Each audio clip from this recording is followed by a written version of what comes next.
Story 1. My 35 females, mother and father, have been married for 39 years.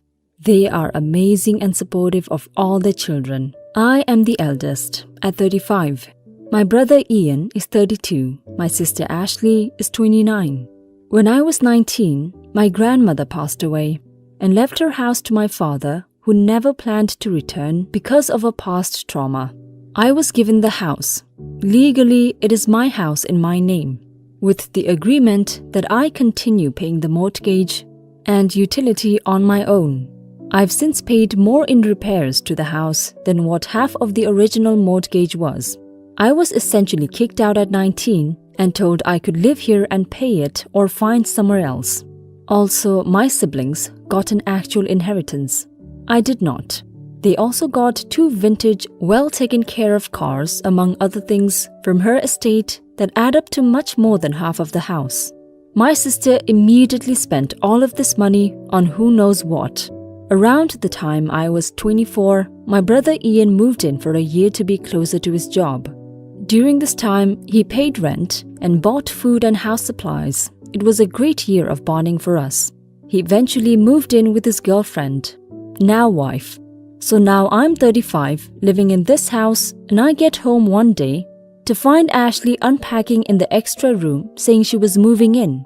I got no notice of this. I talked to my parents about this, and they said it's temporary, while she's at college. This flustered me because she has always been very anti-college and preaches that you don't need a degree to get a job, that it just puts you in more debt, blah blah blah. I tell them that I'm uncomfortable with this, and they just brush it off saying, Ian stayed, it would be rude not to help your sister. The difference is that Ian is a sweetheart, and Ashley is Sour Patch. But they agree to pay her rent and assure me it will only be a year, and I try to let it go. The issues started literally the next day, because despite my house being closer to a school, it's still too far for her, and she doesn't have bus fare. So she demanded I take her to school. After her whining, I gave in and did it only to find out it's fashion school. My parents gave me the impression that she was doing something to turn her life around and find a career. I have nothing against the fashion industry, but it isn't a stable path for an unemployed nearly 30-year-old woman. First month goes by, and it's bill time. I lay it out. I didn't include the remodeling fees because I didn't think it was fair to charge her for it. And she flips the shiz, starts screaming and crying that how dare I ask for money, then calls our parents and throws the phone at me and walks away.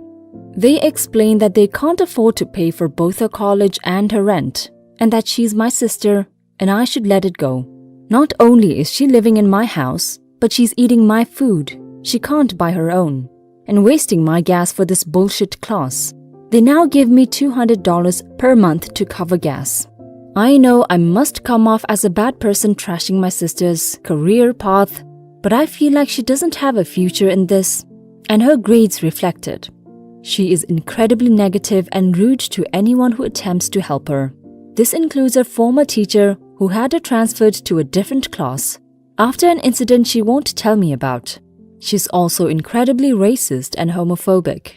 There's many black gay men in her school who, in her words, are untalented and only there because ethnic and gay. I should mention that I am a lesbian and her language is beyond offensive. She won't hold back. N-word this, F-word that. Even when I have company over, and my friend politely declined my invitations now. She regularly, almost daily, has tantrums about how she's being discriminated against and acts like she's more stressed than medical or law school students. She feels as though her clothing is better than the grades she's receiving. I'm not a fashion expert, but I think the criticism she receives is more than fair. Her clothes are generic and look like anything you could pull off a rack at Forever 21, which wouldn't be a bad thing if she didn't keep saying it's high fashion and couture.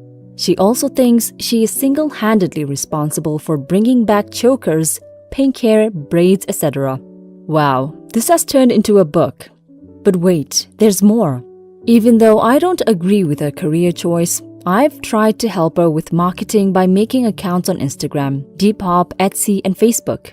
She deleted every account once they got so much as a looks cheap, then said that Gucci and Versace didn't get famous off social media. What do I do, Reddit? What changes can be made? I don't mind her living with me, but shouldn't she be able to buy her own food? Would it be rude to tell her I don't want her around when I have company? Am I just being overly judgmental? Edit. I'm feeling very taken advantage of by my parents. Also kind of jealous they never helped me. I was given the house, but paid more than half of the original mortgage on my own at 19 years old. If I asked for any help, they just say, the house wasn't enough. This is making me resent them. I'll be making a contract this weekend with a deadline for her to get her shit together. I'll also address my parents, but separate. What should be added to the contract or conversation? I'll be presenting it to her Sunday and I'll update how it goes. Update. Hi again. I'm sorry for taking a while to update, but I wanted to wait and give you something worthwhile. I'll start by saying she is gone. I'll go into detail though for those who are interested. So after my first post, I stood up all night reading and replying to comments, and you all made me realize how messed up the situation was. Despite that, I still wanted to give my sister Ashley a chance, because I feel like if someone didn't tell her she was being an ass, then she would just continue to think that it was okay. I made a contract. These were the conditions. She would have 2 weeks to look for a job or set up a way to sell her stuff. And starting next month, she would need to start paying rent, and I'd be making her a renter with a month-to-month legal contract. Once she graduates or fails, she's out. She would have to stop with the homophobia and hate speech, period. She would be responsible for her own food and transportation. I will no longer be accepting gas money to take her to school, and if our parents choose to give her that money for bus fare, then it would be up to them. I also made a chore list marked with her responsibilities. So on Sunday, I sat her down and told her we needed to have a talk, then presented her with this list. As expected, she flipped her shit, absolutely lost it, just started crying and whining, then stormed off to her room. I was just waiting for the inevitable call from my parents. When I got it, I was ready to argue with them. To my surprise, they actually agreed with me. My father pretty much said, "It's about time you grew some balls." They also told me that if I didn't tell her to grow the hell up, then she would never learn. I got the impression that they pawned her off on me, so she would get a dose of reality, and instead of showing it to her, I let her walk all over me. I know that my parents' call sounds a little harsh, but it really encouraged me to stand strong. After about an hour, Ashley came out of her room and said she was ready to negotiate. I literally laughed and told her that this isn't a negotiation, that she will do it or she'll need to find a new place to live. Started crying about how unfair it was and that I was being an asshole. I told her that if everyone she meets is an asshole, then maybe she's the asshole. This line was posted somewhere in the comments and I couldn't wait to say it to her. She stormed out crying and didn't come out all night. Monday, she began going to school on her own, and my parents did decide to give her the $200 for bus fare and an extra $100 for groceries. When I made the first post, we were already low on food and I usually shop on Sunday, but this week I decided that I wouldn't and that I would eat out for a while instead. There was still basic stuff for sandwiches and ramen, but that wasn't enough for her. Moment she got home, she went to the fridge and threw a fit, saying I'm trying to starve her out. I left and ate with my friends and had a great night. When I got back, she was giving me the silent treatment and then randomly screamed, "Why are you doing this? I'm your effing sister." I told her that as long as she's living with me, she's responsible for herself. More silent treatment all through Tuesday and Wednesday. Thursday rolls around and she calls me at work asking for a ride home. I told her to take the bus and she says that she doesn't have money for it since she has to buy her own food now. It was literally 4 days. I flat out asked what she spent it on because that is ridiculous. She had been taking Ubers at rush hour and restaurants.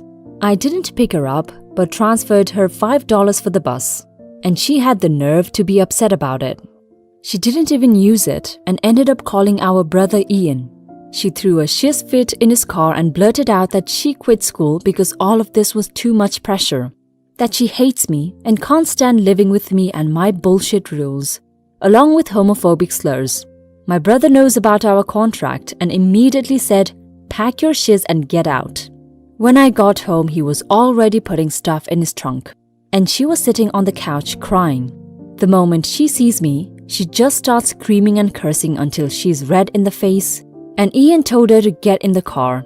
She left after giving the whole "I'm never speaking to you again" speech. It's Friday and I'm waiting to get my locks changed. My parents did not allow Ashley back after finding out she quit school, so she's going to be staying with our cousin Amy, who is a 38-year-old military veteran who doesn't take shiz from anyone. Very fitting for the situation. Thank you for your help. Story 2. I grew up the youngest child of a very conservative religious household. When I was in my mid-teens, my brothers told my parents they thought I might be gay, and they sent me to church-based counseling, which devolved into physical and sexual abuse. I got hurt, authorities got involved, and I was put in foster care. My family didn't try to get me back and have said a lot of hurtful things to and about me since everything happened. I recently got a message from one of our sisters on Facebook saying that she and mother are sorry for what happened and would like to reconnect.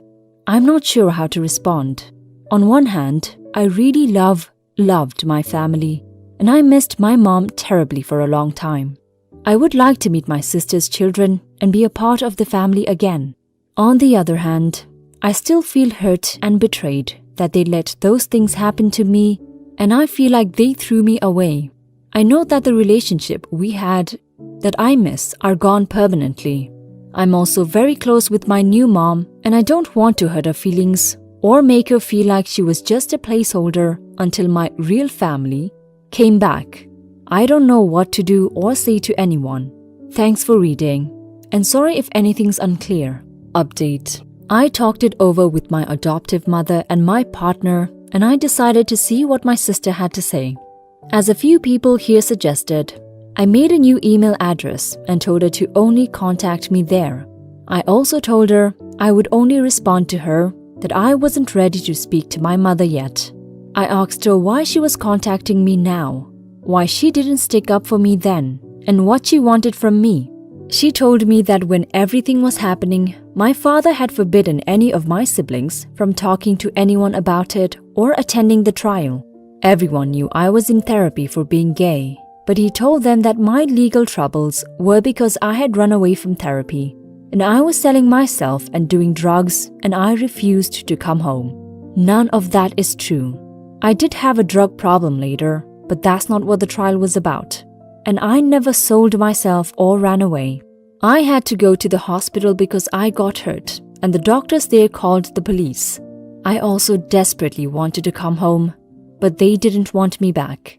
Earlier this year, my sister was playing a game with her son that she used to play with me when I was little, and she realized there was nothing her son could do to make her stop loving him. She started asking my mother why they didn't find me and make me come home, get off drugs, etc. And my mother finally broke down and told her the truth. My sister immediately started looking for me, but it took a while to track me down because I changed my name. She says she doesn't want anything from me, and I believe her. She said she's sorry for what happened to me and that she would have stepped in if she knew. We've been emailing back and forth 1,000,000 times a day, and we've Skyped. She still seems pretty conservative, but she told me that she watches and enjoys Ellen, and that my husband and I look sweet together in the photos she saw online. She still lives near the rest of the family, but she might come out here to visit. She wants to meet my partner, and she sent a very nice e-card to my new mother to thank her for taking care of me. I'm really happy to have her back in my life. I'm not sure what to think about mother. My sister maintains that she really wants to see me, and that she's so sorry, and that my father made her do it. But she's still with him. And I'm even more hurt now that I know they lied about me. I put up with literal torture for them, and they threw me away and then told my family I was garbage, so they would stop loving me too.